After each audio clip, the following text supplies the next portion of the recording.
What is going on, everyone? Riddick here, and welcome to another Bray Wyatt theory video. Now, hear me out on this one.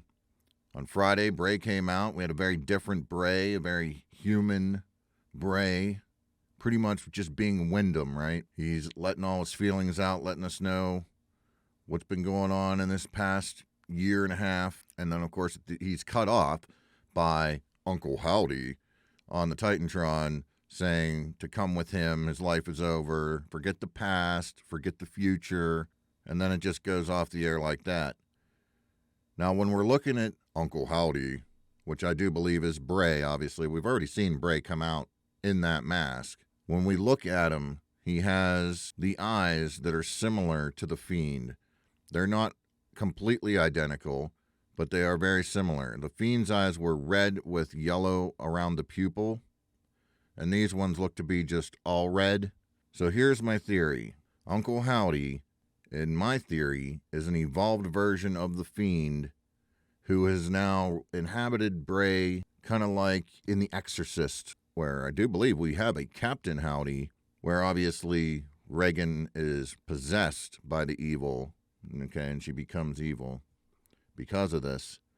I'm thinking the Fiend has inhabited Bray's body.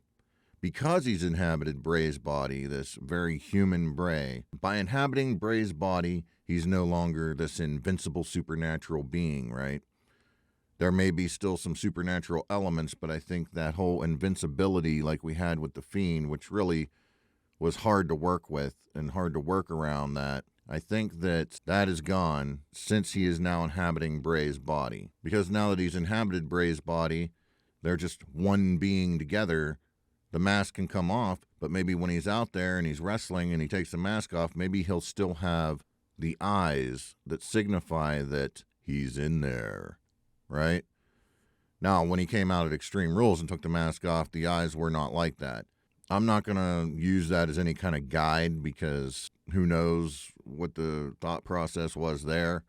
I'm not going to use that as any kind of guide. I'm going to say that there's definitely something to the fact that he could come out and wrestle and have the eyes, but this allows the mask to be off. This way, you know, if he still needs to cut a promo and this and that, because he couldn't do that as the Fiend. The Fiend was just, you couldn't do that, right? It really limited him in his facial expressions and promo because you couldn't do any of that with the Fiend. But the Fiend is now one with Bray. He could have the eyes when he's out there, signifying that he's in there and still be able to do everything else that he needs to be able to do.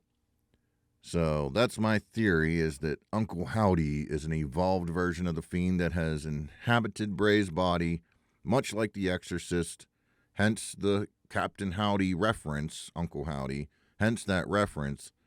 I'm going to go and say that's what's going on. Obviously, this is just a theory. We have no clue where this is going. We're going to find out, obviously, and I'm very interested to find out. But that's what I'm thinking. I'm thinking when Bray comes out to wrestle or accomplish whatever mission he's on, comes out in the mask, he has the eyes, the mask can come off because we don't need the mask now. They are one.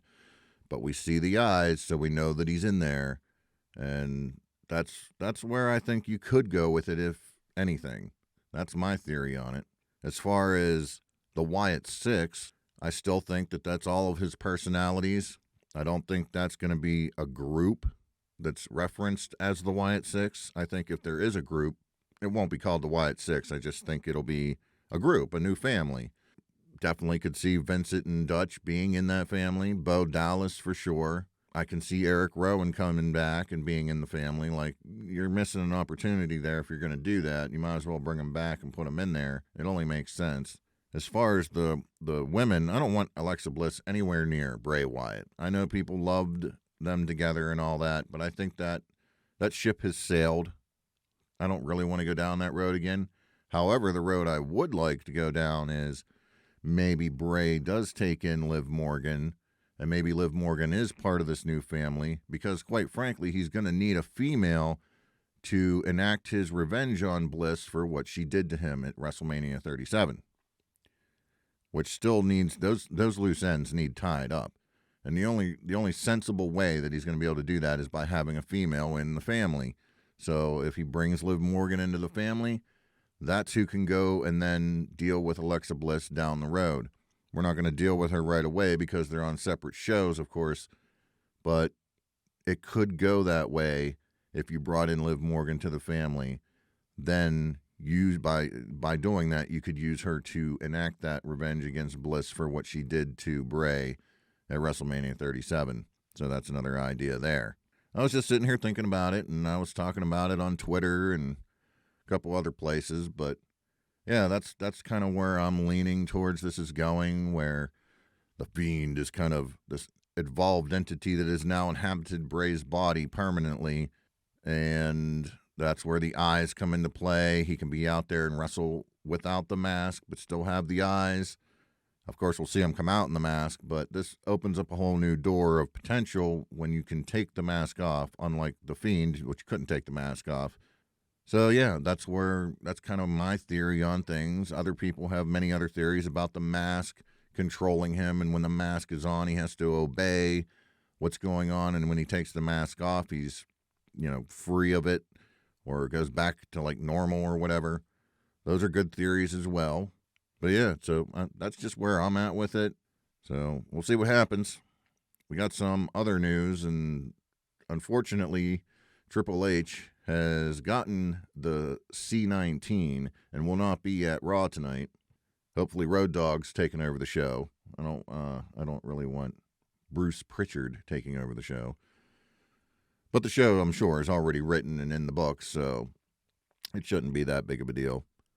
Hopefully he gets better real soon. I hope there's nothing beyond that. It's just a mild case, and he gets better real soon. One last tidbit of news is WWE has canceled their Day 1 pay-per-view premium live event. And going forward into 2023, it looks like these gimmick pay-per-views or premium live events are going to be done for. Looks like there's big changes coming to the premium live events, and Triple H wants to do away with a lot of these gimmick premium live events, which I think is a good move. There's too many of them. You need to strip it down, make these shows feel more important, and I think this is definitely the right move to do that. We don't know which ones are going to be eliminated yet.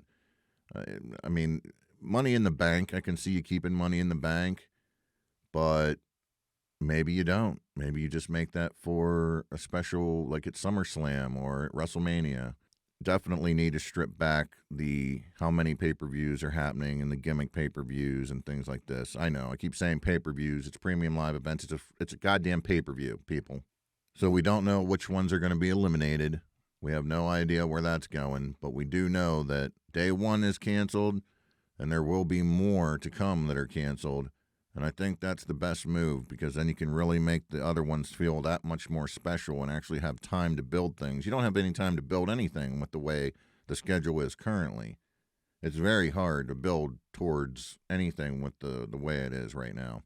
I mean, as soon as you go in for a payoff, you're right back at trying to build something for 4 weeks, and then you got to do it again. So I think cutting and stripping that back and allowing more time for things to build is absolutely the move. And I'm looking forward to seeing how they restructure that, how they restructure the whole premium live event. But yeah, that's about all I have for you right now. If we get any more info on the direction of Bray or where that's going, or if I come up with any other theories, or if we have any other news to talk about, we'll be back to talk about that. But until then, thanks for watching. Subscribe, like the video, all that good stuff if you enjoy this kind of stuff. And I will catch you all down the road.